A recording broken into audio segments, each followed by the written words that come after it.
All right. Okay. So, welcome everyone to my presentation, which is called Neurodiversity at Cooper: My Journey. And so in this presentation, I'm going to talk about a combined research and advocacy project that I worked on with Polygence this year, where I did some investigative research on the effects of neurodiversity on students in high schools everywhere, but specifically at my school, which is Cooper, and then worked with the counseling department at my school in order to institute improvements and support systems for neurodiverse students. So first, I want to talk a little bit about neurodiversity. So what is neurodiversity? If you don't know, neurodiversity is a term with a couple different meanings, but really what it means is it's a philosophy of thinking about thinking, where it believes that there's no one correct or normal or standard way of thinking, and that treatment or education for neurodivergent people should not force them to be someone that they're not. They shouldn't have to try and cure them. Rather, they should embrace their strengths and help them adapt to the kind of neurotypical focused environment that they're in. And moving forward in this presentation, when I say neurodivergent people, I mean people with autism, ADHD, dyspraxia, dyslexia, and other learning disabilities. And how does neurodiversity affect high school students? It affects them in a myriad of ways, both in and out of the classroom. Some big ways, especially academically, include sensory distractions, anxiety, difficulty understanding instructions, and difficulty connecting with others. So, for example, a neurodiverse student may have a very hard time remembering and understanding instructions that are only given verbally and might need some, like the teacher, to write down the instructions so that they really understand them. Whereas someone who's neurotypical might not have that problem. Similarly, if you have a particularly loud, rambunctious class, I don't know why it keeps moving, that sensory distraction may have a much larger impact and stressful impact on someone who's neurodivergent than a neurotypical person. And all of these things kind of make their academic experience more difficult and put them at a disadvantage.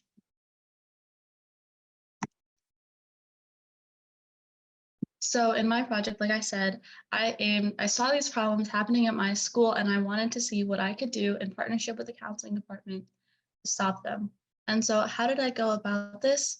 First, I signed up for colleges, and with my mentor, we did a couple different things by starting out with doing the research and setting the specific goals for the project.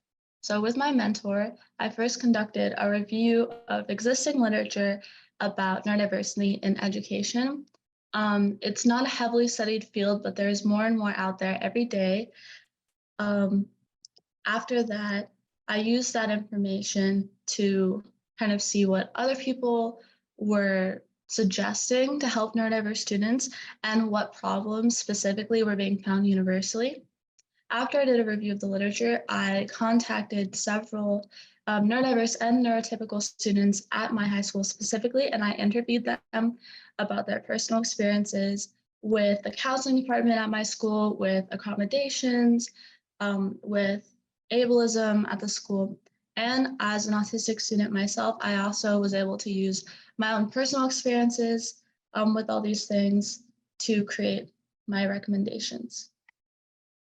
And when I was doing this research, there were several unmet needs that I found. Firstly, I found that the staff at my school did not have a sufficient knowledge about neurodiversity, both as like a whole and the specific community at my school. There were lots of students that had accommodations that their teachers didn't even know about. And because their teachers didn't know about them or didn't know how to implement them, they weren't benefiting from the supposed support. Secondly, I felt that the students needed more individualized support. There was a tendency to try and have a one size fits all approach to supporting these students, but just by the very nature of neurodiversity, where everyone is unique and has their own needs, that really just doesn't work. And so I wanted to help my school become more individualized and give individualized support to each student. I also found a lack of a specific and accessible support plan. In my interviews, I found that many neurodivergent students didn't know how to get accommodations. They didn't know how to contact the counseling department or the school administration and get what they needed. They were at a complete loss. And so I wanted my school to make an accessible support plan, a guideline, say this is what you need to do if you want to contact us, and have it widely available. And lastly, this kind of goes along with individualized support.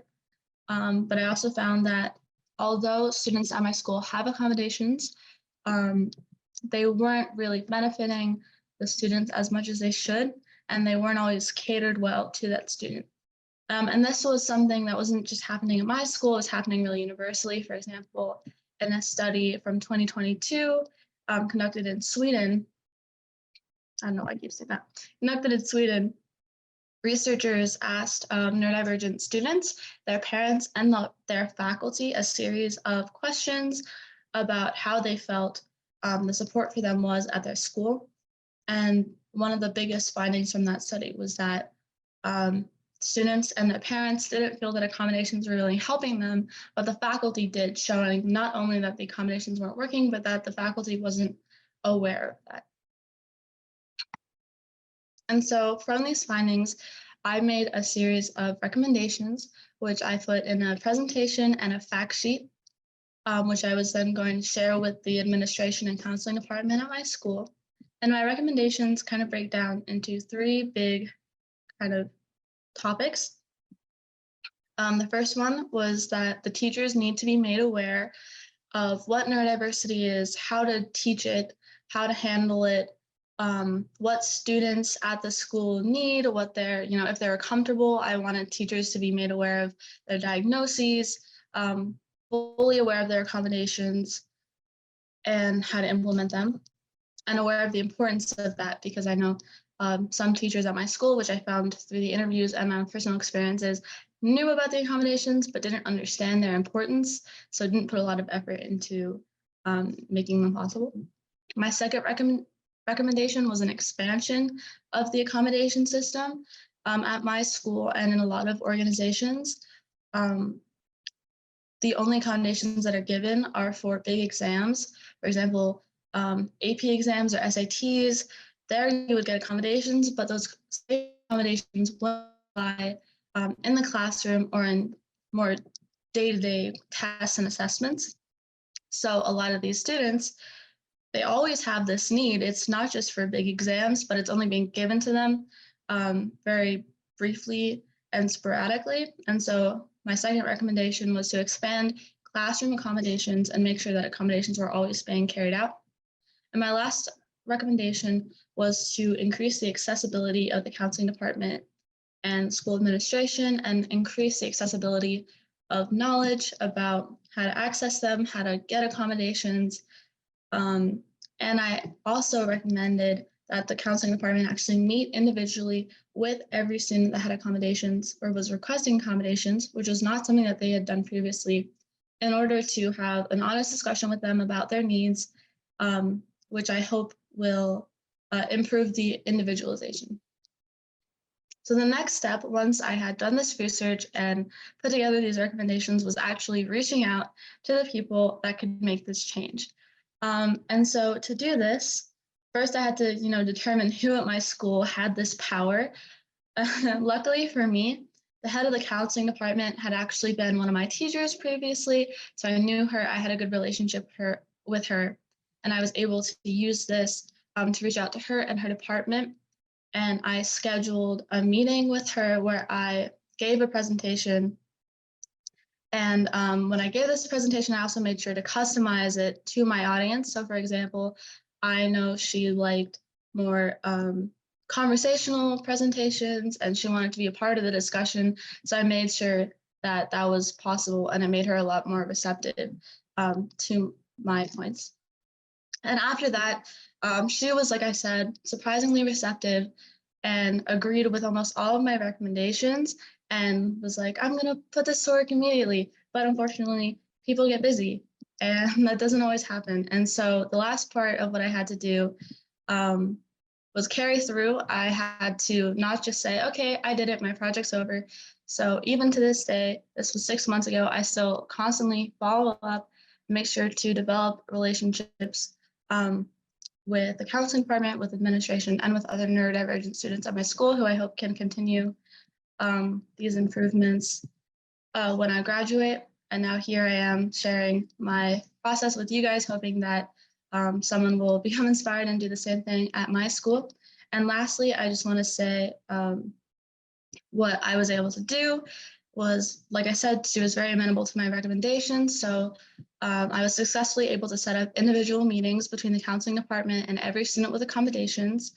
They created a seminar program for rising freshmen that allowed them to, that showed them how to get accommodations, how to access all these departments like I wanted. And they created a mentorship program that's still being set up right now, but between graduated or upperclassmen, neurodivergent students, and like middle schoolers, so they can kind of form a relationship and act as a mentor through high school.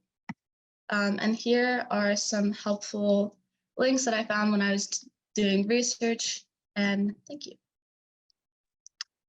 Thank you so much, Hannah. So just as a reminder for our attendees in the audience, if you want to go ahead and type a question into the chat, I think we can do sort of one question quickly if there's a quick question. Otherwise, if you type your questions in the chat, Hannah can answer them for you there as well.